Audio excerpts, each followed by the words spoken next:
জঙ্গলের গভীরে বাঘ, শেরু আর শিয়াল মিক্কি দুইজন খুব ভালো বন্ধু।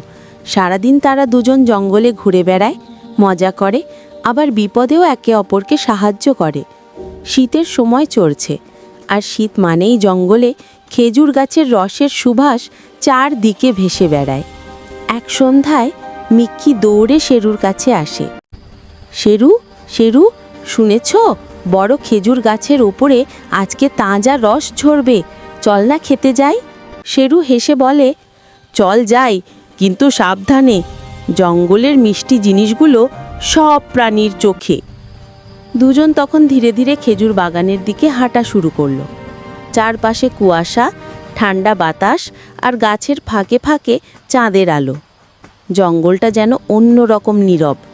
বাগানে এসে দেখে গাছের গায়ে মাটির হাঁড়িতে রস ঝরছে। সুগন্ধে দম আটকে আসে। মিক্কি লাফ দিয়ে বলে, উফ, কি গন্ধ, একটু খাই। শেরু চারদিকে তাকায়। থাম, আগে দেখি কেউ আছে কি না। সব সময় এইসব জায়গায় মানুষ আসে রস নিতে, আমরা ধরা পড়ে গেলে কিন্তু সমস্যা হবে। দুজন তখন ঝোপের আড়ালে লুকিয়ে একটু সময় অপেক্ষা করল। সব শান্ত, কোনো মানুষ নেই। তখন মিক্কি চুপি চুপি উঠে গেল খেজুর গাছের গোড়ায়। শেরু তাকে ধরে রাখলো যেন পড়ে না যায়। মিক্কি হাঁড়িটা একটু কাঁধ করে রস মুখে নেয়। আহা হা শেরু, দারুণ মিষ্টি। শেরু হেসে বলে, আমাকেও দে তো। কিন্তু সমস্যা হলো শেরুর মুখ তো অনেক বড়। সে যখন রস খেতে গেল, পুরো হাঁড়িটাই প্রায় উল্টে দিল। মিক্কি চেঁচিয়ে উঠল, ধীরে ধীরে, সব পড়ে যাবে। দুজন তখন হাঁড়িটা দুজন মিলেই ধরে রস খেতে লাগলো। গরম মাটির হাঁড়ির ঠান্ডা রস যেন জীবনের সেরা স্বাদ। খাওয়া শেষ হতেই হঠাৎ দূরে টুপ টুপ শব্দ হলো।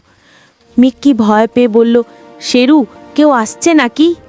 শেরু কান খাড়া করে শুনল। ওটা মানুষের লণ্ঠনের শব্দ।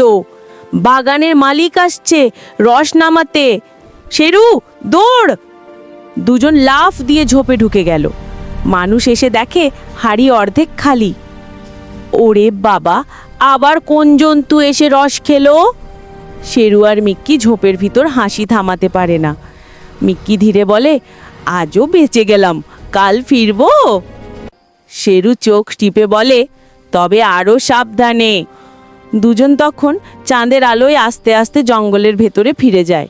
পেছনে পড়ে থাকে মিষ্টি রসের গন্ধ আর তাদের দুঃসাহসিক রাতের স্মৃতি।